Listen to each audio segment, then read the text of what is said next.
नमस्ते साथियों, जय Shri Krishna. RPSC first grade और आरपीएससी सेकंड ग्रेड हिंदी विषय से तैयारी करने वाले जितने भी साथी मेरे इस चैनल से जुड़े हुए हैं, उनका मेरे इस चैनल पर हार्दिक स्वागत है। हिंदी साहित्य इतिहास की श्रृंखला परंपरा में हमारा यह 7वां भाग है। पहले के 6 भाग हिंदी साहित्य इतिहास के हम लोग कर चुके थे और पिछले वीडियो में हमने भाग 6 में देखा था कि आदिकालीन साहित्य का वर्गीकरण, जिसमें हमने पढ़ा था कि डॉक्टर नगेंद्र ने आदिकालीन साहित्य के वर्गीकरण को 6 भागों में विभाजित किया गया था। इन 6 भागों में हमने उनमें से 3 भाग पिछले वीडियो में हम पढ़ चुके हैं, जिसमें से हमने सिद्ध साहित्य, नाथ साहित्य और जैन साहित्य, ये तीनों ही हमने पढ़ लिए थे। और आज ये हमारा चौथा भाग है, जिसका नाम है रासो काव्य परंपरा।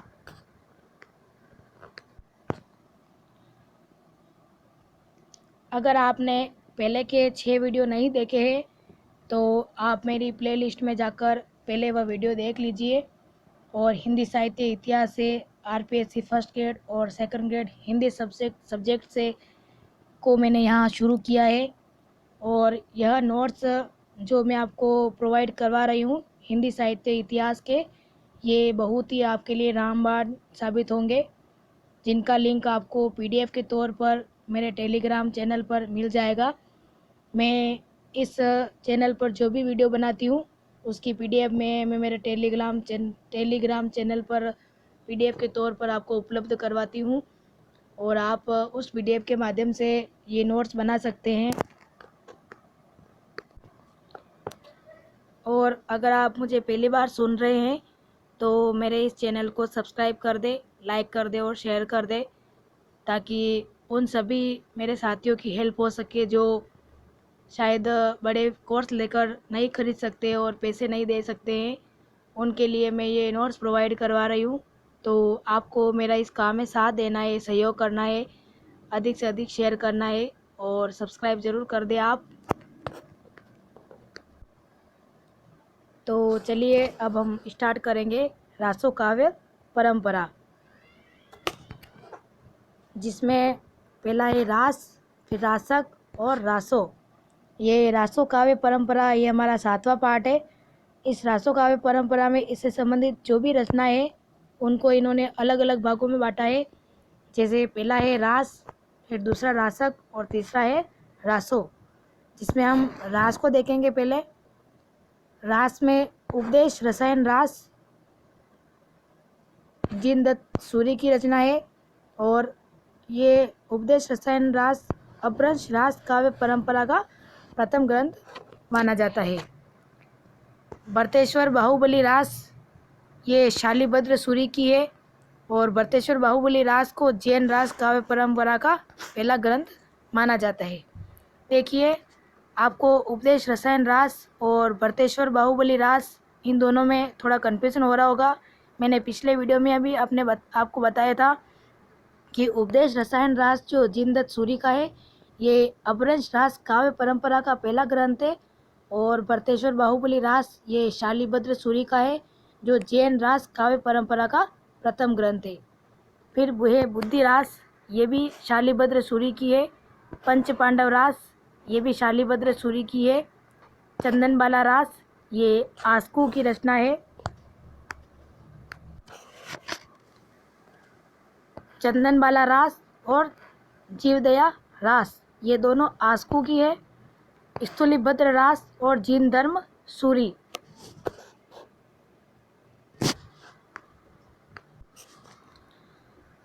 फिर है रेवंतगिरी रास, विजय सेन सूरी का है और नेमिनाथ रास ये सुमति गणी का है। देखिए, हमने अभी थोड़ी देर पहले पढ़ा था कि जीन दत्त सूरी और यहाँ पे क्या है जीन धर्म सूरी। उपदेश रसायन रास जो जीन दत्त सूरी का है और स्थूलिभद्र रास ये जीन धर्म सूरी का है। ये नाम में थोड़ा कन्फ्यूज़न है, तो आप ध्यान रखिएगा, कन्फ्यूज़ नहीं होना है और अच्छे से याद कर लीजिएगा। अब हम देखेंगे रासक।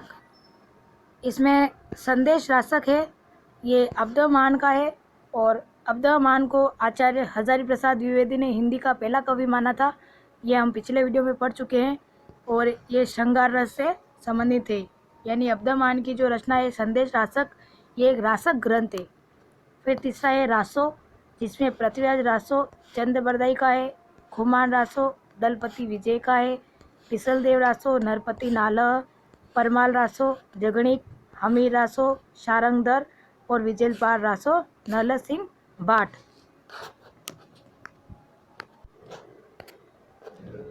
ये जो मैंने अपभ्रंश भाषा लिख रखा है, ये हमीर रासो और विजयपाल रासो, ये दोनों अपभ्रंश भाषा के साहित्य की रचना है। फिर हम देखेंगे आदिकाल की वह काव्य धारा जिसमें राजाश्रित या राजाश्रित कवियों में अपने आश्रयदाता सामंतों की वीरता व विलासिता का वर्णन किया है, रासो काव्य परंपरा के नाम से जानी जाती है। आचार्य शुक्ल ने जिन 12 रचनाओं को आधार बनाकर आदिकाल का नामकरण वीर गाथा काल किया था, उनमें रासो रचनाओं की संख्या 6 मानी जाती है। पिछले वीडियो में हम पढ़ चुके हैं कि आचार्य शुक्ल ने वीर गाथा काल नाम रखा था, जिसमें से इन्होंने 12 रचनाओं का आधार बनाया था, जिसमें से 4 रचनाएं तो अपभ्रंश काव्य परंपरा की थी और 8 रचनाएं देश भाषा काव्य की थी। ये हम पिछले वीडियो में देख चुके हैं। फिर बाद में रासो रचनाओं की संख्या कितनी है? 6 है। कौन कौन सी है? हमीर रासो और विजयपाल रासो, ये दोनों अपभ्रंश की रचनाएं है। खुमान रासो, बिसलदेव रासो, पृथ्वीराज रासो और परमाल रासो, ये चारों क्या है? देश भाषा की रचना है, यानी देश भाषा काव्य की रचना मानी जाती है ये चारों ही।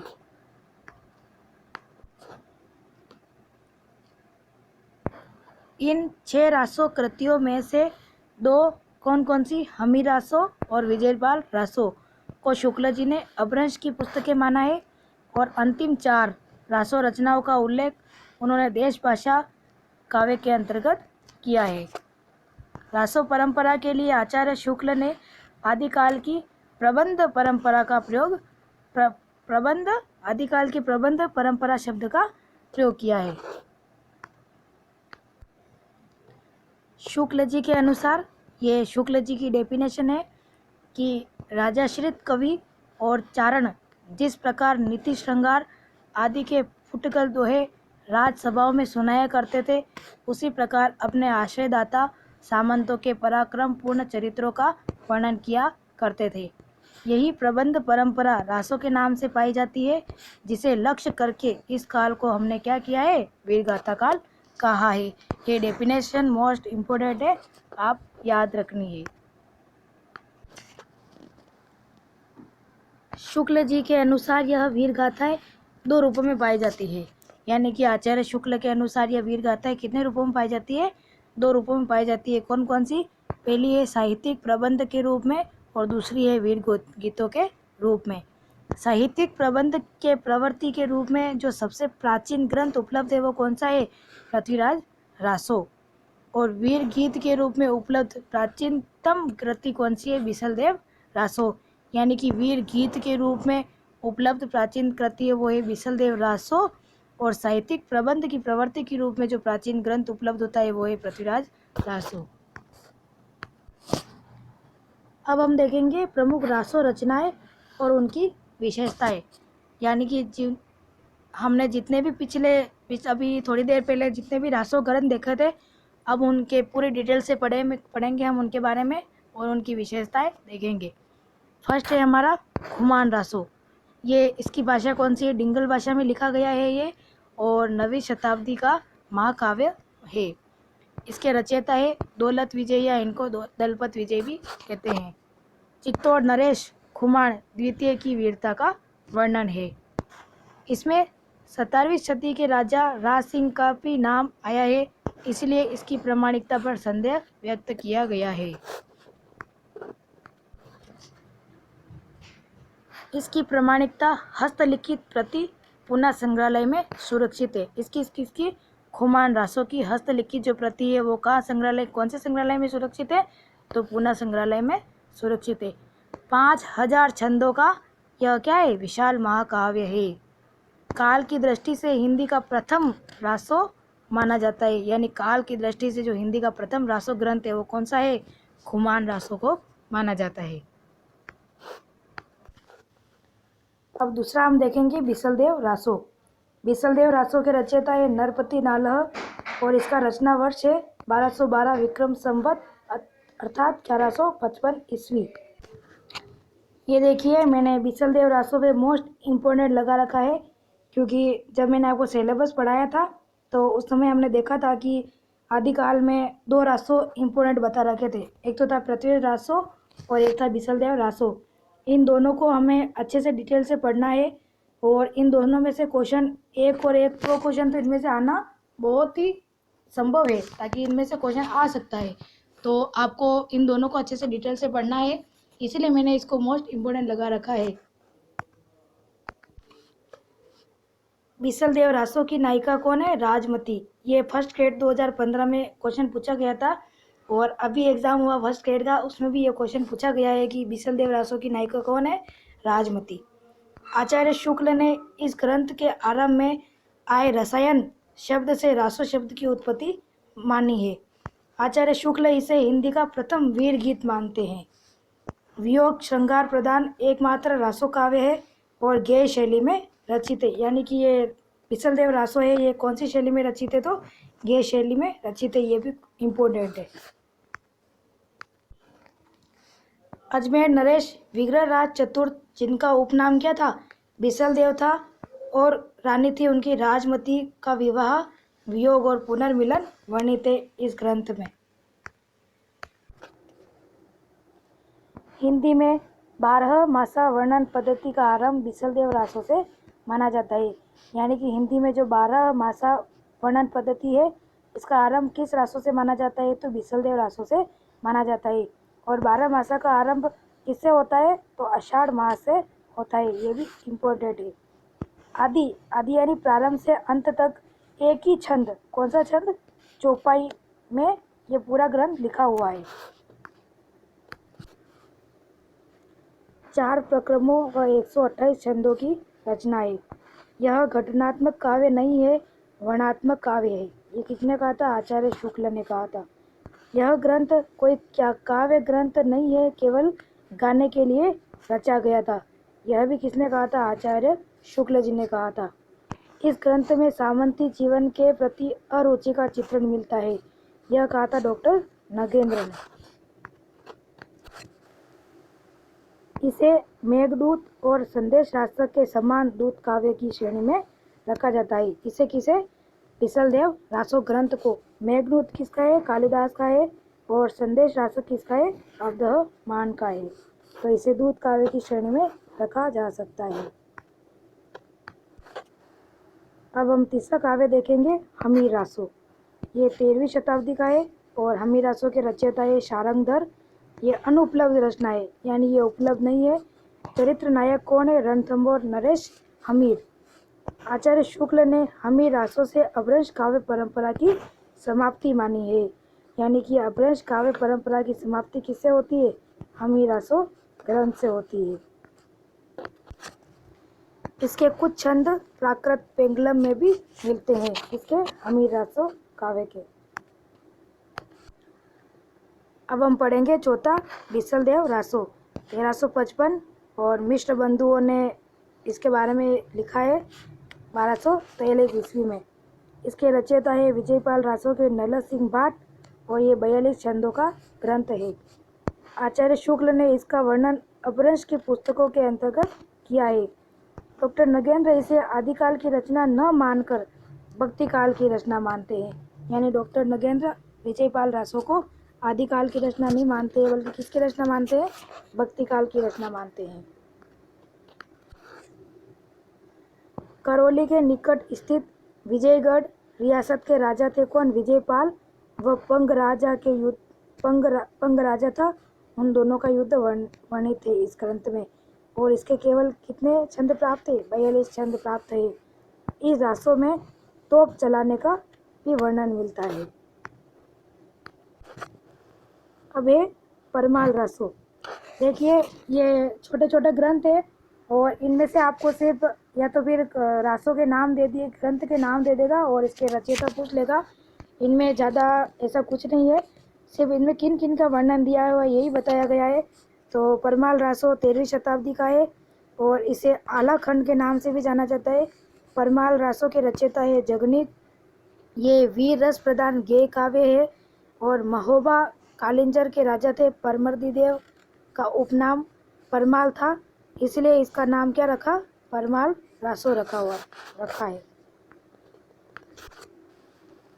जगनीक परमर्दी देव का आश्रित कवि था, यानी जगनीक कौन था, जो परमर्दी देव थे उनके आश्रित कवि थे।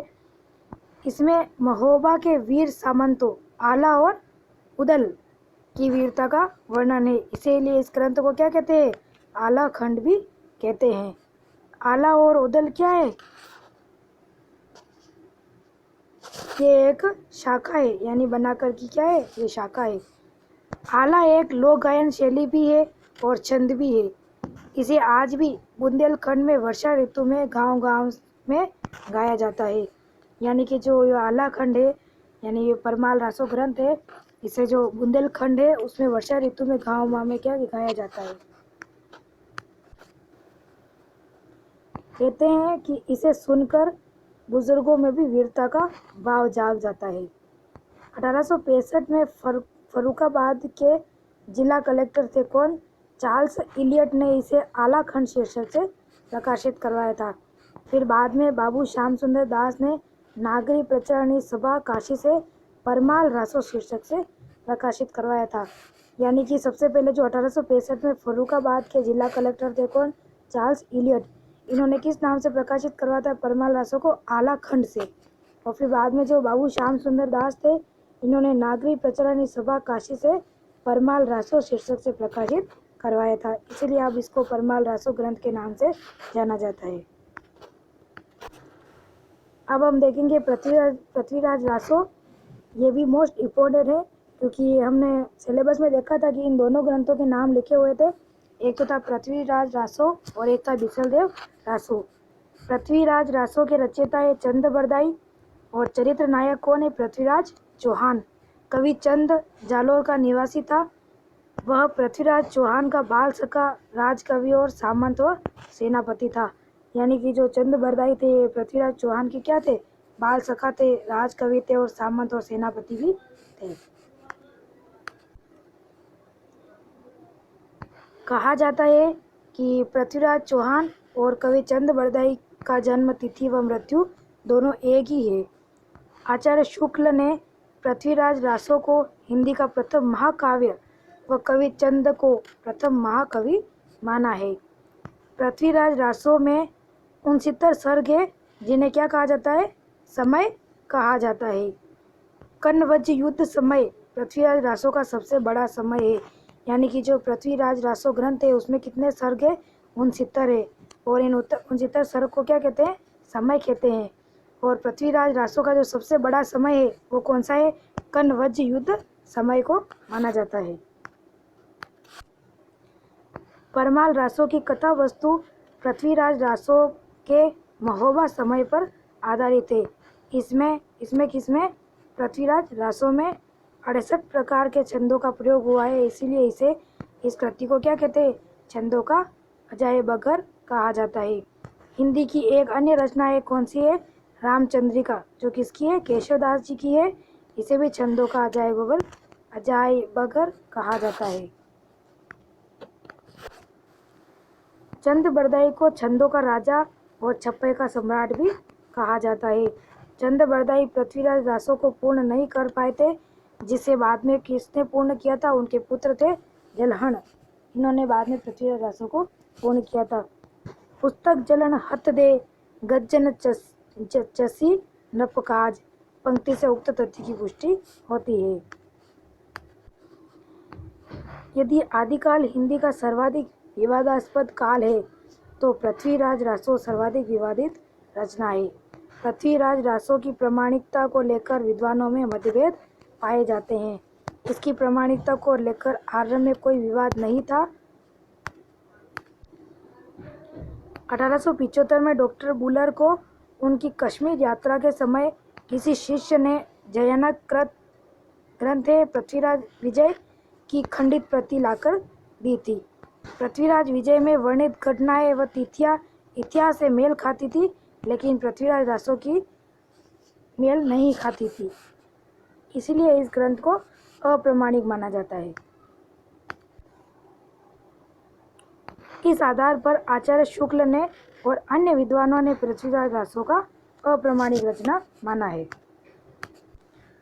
अब हम यहाँ पे देखेंगे कि किन किन ग्रंथों ने पृथ्वीराज रासो को किन किन कवियों ने पृथ्वीराज रासो को अप्रामाणिक और प्रामाणिक माना है। रासो की प्रामाणिकता को लेकर विद्वानों में 3 भागों में बटे हुए थे।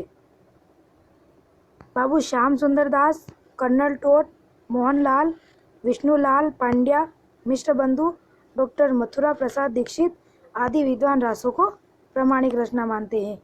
यानी कि इस रचना को प्रामाणिक मानने वाले विद्वान कौन कौन से हैं? बाम-मिमोविक। कौन कौन है? बाम-मिमोविक ये प्रामाणिक मानने वाले विद्वान है, जिसकी मैंने ट्रिक बना रखी है। आप देख रहे होंगे कि ये बाम-मिमोविक क्या है। तो ये देखिए, ये एक ट्रिक है। बा यानी बाबू श्याम सुंदर दास, म यानी मिश्र बंधु, म यानी डॉक्टर मथुरा प्रसाद दीक्षित, और मी यानी मिश्र बंधु, मो यानी मोहनलाल, वी यानी विष्णुलाल पांड्या और क यानी कर्नल टोड। ये सारे जो भी ये है विद्वान है, इन्होंने पृथ्वीराज रासो को क्या माना है? प्रामाणिक माना है। और अभी मैंने आपको थोड़ी देर पहले पिछले वीडियो में हमने पढ़ा भी था कि जो प्रामाणिक मानने वाले विद्वान थे, ये कर्नल टोड का क्वेश्चन तो एग्ज़ाम में पूछा गया था। तो इसमें से आप देखिए, एक क्वेश्चन पूछा ही जाता है कि किन विद्वानों ने प्रामाणिक माना है, किन विद्वानों ने अप्रामाणिक माना है। तो मैंने ये एक ट्रिक बनाई थी, बाम-मिमोविक। अगर आपको कोई ट्रिक अच्छी लगती हो तो आप इस ट्रिक को बना सकते हैं। और ये देखिए, मैंने यहाँ पे फर्स्ट ग्रेड 2015 और 2020 लगा भी रखा है, क्योंकि मैंने पेपर सॉल्व किया था तब मैं ये यहाँ पे इसे लगा दिया करती थी। तो ये क्वेश्चन आया हुआ है, तो आप इसको ध्यान रखेगा, क्योंकि अगले एग्ज़ाम में भी पूछा जा सकता है। कर्नल टोड ने तो पृथ्वीराज रासो के अनेक छंदों का अंग्रेजी में अनुवाद भी किया है। फिर आगे देखिए, डॉक्टर बुलर, आचार्य रामचंद्र शुक्ल, मुंशी देवी प्रसाद, गौरीशंकर हीराचंद ओझा, कवि राजा श्यामल दास, मुरारी दान आदि रासों को अप्रामाणिक मानते हैं। ये देखिए, मैंने ट्रिक बना रखी है, गोमुख मुराबू। ये अप्रामाणिक मानने वाले जो भी विद्वान हैं, इनकी ट्रिक बनाई थी मैंने, गोमुख मुराबू। गो यानी गौरीशंकर हीराचंद ओझा, मु यानी मुरारी दान, क यानी कवि राजा श्यामल दास, और मु यानी मुंशी देवी प्रसाद, रा यानी रामचंद्र शुक्ल, और बू यानी डॉक्टर बुलर। ये सारे ग्रंथ को अप्रामाणिक मानते हैं। मुनि जीन विजय, आचार्य हजारी प्रसाद द्विवेदी और डॉक्टर सुनीति कुमार चटर्जी आदि विद्वान इसे अर्ध प्रमाणिक ग्रंथ मानते हैं।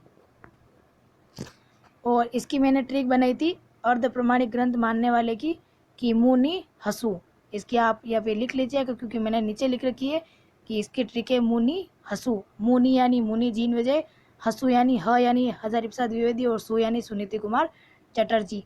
ये तीनों विद्वान ये अर्ध प्रमाणिक मानते हैं। किसे? पृथ्वीराज रासो ग्रंथ को। फिर चौथा मत है नरोत्तम स्वामी का है। इन्होंने पृथ्वीराज रासो का प्रबंध काव्य न मानकर मुक्तक रचना माना है।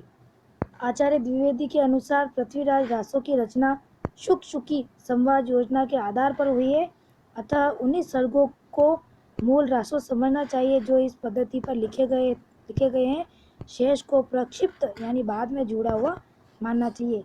ये देखिए, मैंने यहाँ पे नीचे ट्रिक बना रखी है, अर्ध प्रमाणिक मानने वाले की मुनि हसु। तो आप अपने हिसाब से ट्रिक बना सकते हैं, और अगर आप नहीं बनाना चाहते तो आप इसी ट्रिक से याद कर सकते हैं, क्योंकि अगर आप 2-3 बार इसको पढ़ेंगे तो आपको ये ट्रिक याद हो जाएगी। अगर आप अलग बनाना चाहें तो बना सकते हैं। अगर आचार्य द्विवेदी उक्त कथन को स्वीकार कर लिया जाए तो रासों में पाया जाने वाला इतिहास विरोध स्वतः समाप्त हो जाता है। आचार्य शुक्ल जी पृथ्वीराज रासो को अप्रामाणिक रचना मानते हुए लिखते हैं। क्या लिखते हैं? कि इस संबंध में इसके अतिरिक्त और कुछ कहने की जगह नहीं है कि यह पूरा ग्रंथ वास्तव में क्या है, जाली है। यानी कि पृथ्वीराज रासो को जाली ग्रंथ कहने वाले विद्वान कौन है, आचार्य शुक्ल है। शुक्ल जी ने अन्य और लिखा है, क्या लिखा है कि यह ग्रंथ, कौन सा ग्रंथ, पृथ्वीराज रासो, न तो भाषा के इतिहास और न ही इतिहास के जिज्ञासाओं के काम का है। फिर आगे और आचार्य शुक्ल ही पृथ्वीराज रासो के बारे में लिखते हैं कि आचार्य शुक्ल ने पृथ्वीराज रासो की भाषा के विषय में लिखा है, क्या लिखा है कि भाषा की कसौटी पर यदि ग्रंथ को कसते हैं तो और भी निराश होना पड़ता है, क्योंकि यह बिल्कुल बेठिकाने है और उसमें व्याकरण व्यवस्था नहीं है। फिर आचार्य हजारी प्रसाद द्विवेदी रासो की प्रामाणिकता संबंधी विवाद पर टिप्पणी करते हुए लिखते हैं, क्या लिखते हैं कि इस निरर्थक मंथन से जो दूरतर फैन रागी तैयार हुए हैं, उसे पार करके इस ग्रंथ के साहित्यिक रस तक पहुंचना हिंदी के विद्यार्थियों के लिए असंभव सा व्यापार हो गया है। ये किसने कहा है, आचार्य हजारी प्रसाद द्विवेदी ने कहा है। देखिए आदिकाल में जो भी अधिकतर डेफिनेशन है वो आचार्य रामचंद्र शुक्ल ने ही कही है। आचार्य शुक्ल ने पृथ्वीराज रासो की भाषा को पिंगल माना है। उन्होंने अपने साहित्य इतिहास ग्रंथ में केवल पिंगल की रचनाओं को ही स्थान दिया है। रामचंद्र शुक्ल लिखते हैं कि हिंदी साहित्य के इतिहास में हम केवल पिंगल भाषा में लिखे हुए ग्रंथों का ही विचार कर सकते हैं। यानी कि जो आचार्य रामचंद्र शुक्ल है वो कौन सी भाषा को महत्व देते हैं, पिंगल भाषा को ही ज़्यादा महत्व देते हैं। तो ये थी आज आपकी क्लास। अब हम कल से आदिकाल का लौकिक साहित्य स्टार्ट करेंगे। ये हमने आज ये कंप्लीट कर लिया है, रासो काव्य परंपरा हमारा ये कंप्लीट हो गया है। तो हमने नगेंद्र ने जो आदिकालीन साहित्य का वर्गीकरण किया था, जिसे उन्होंने 6 भागों में बांटा था, उसमें से 4 हम पढ़ चुके हैं, जिसमें हमने नाथ साहित्य पढ़ लिया, सिद्ध पढ़ लिया, जैन पढ़ लिया और आज की क्लास में हमने रासो साहित्य के बारे में पढ़ चुके हैं। अब हमारा दो वीडियो और आएगा लौकिक और गद्य साहित्य का। यानी कि जो डॉक्टर नगेंद्र ने 6 भागों में बांटा था उसमें से 4 भाग हम पढ़ चुके हैं। अब 2 और बाकी है, एक तो है लौकिक साहित्य और दूसरा है गद्य साहित्य, जो हम अगले वीडियो में पूरा करेंगे। यहाँ इसकी PDF आपको मेरे टेलीग्राम चैनल पर मिल जाएगी। वहाँ आप इस PDF के माध्यम से अपनी नोटबुक में नोट्स उतार सकते हैं। मैं यहाँ पे जो भी वीडियो बनाती हूँ और इस वीडियो के माध्यम से मैं आपको पढ़ाती हूँ, तो इसकी मैं PDF आपको मेरे टेलीग्राम चैनल है हिंदी साहित्य फर्स्ट ग्रेड कौशल्या, ये आपको इंग्लिश में ही सर्च करना है, आपको मेरा टेलीग्राम चैनल मिल जाएगा, इसको आप ज्वाइन कर लीजिए। मैं जो भी यहाँ पे पढ़ाती हूँ इसकी PDF मैं वहाँ पे अपलोड कर देती हूँ, तो आप चाहे तो अपने हाथों से उस PDF को देख के नोट्स बना सकते हैं, और अगर आप नहीं बना सकते तो आप प्रिंट भी निकलवा सकते हैं। और देखिए मेरा मानना है कि अगर आप अपने हाथों से नोट्स बनाएंगे तो और अच्छा रहेगा, क्योंकि मैंने भी अपने हाथों से ही नोट्स बनाए थे, और जब मैं हाथों से नोट्स बनाती जाती थी तो मुझे बहुत सारा याद भी हो जाता था। तो आप अपने हाथों से नोट्स बनाए और एक अच्छी सी कॉपी बना ले आप, और बड़ी कॉपी ही बनाना, क्योंकि अभी तो आदिकाल पढ़े हैं, फिर बाद में भक्ति काल पढ़ेंगे, रीतिकाल पढ़ेंगे और आधुनिक काल पढ़ेंगे। आधुनिक काल बहुत बड़ा है, तो इसमें आप अलग अलग कॉपी बनाएंगे। इससे अच्छा है कि आप एक बड़ा रजिस्टर बना ले, ताकि आपका पूरा हिंदी साहित्य का मैटर उसमें आ जाएगा, तो आप PDF के ज़रिए नोट्स को उतार सकते हैं। तो आज ये आपकी क्लास ख़त्म हुई, फिर कल से हम वापस नई क्लास स्टार्ट करेंगे। फिर बाद में हमारी दो टॉपिक हो जाएंगे, लौकिक साहित्य और गद्य साहित्य हो जाएगा। तो इसके बाद में हम फिर भक्ति काल को स्टार्ट कर देंगे। तो आप ये सारे नोट्स अपने हाथों से उतार लीजिएगा। जय श्री कृष्णा, राधे राधे।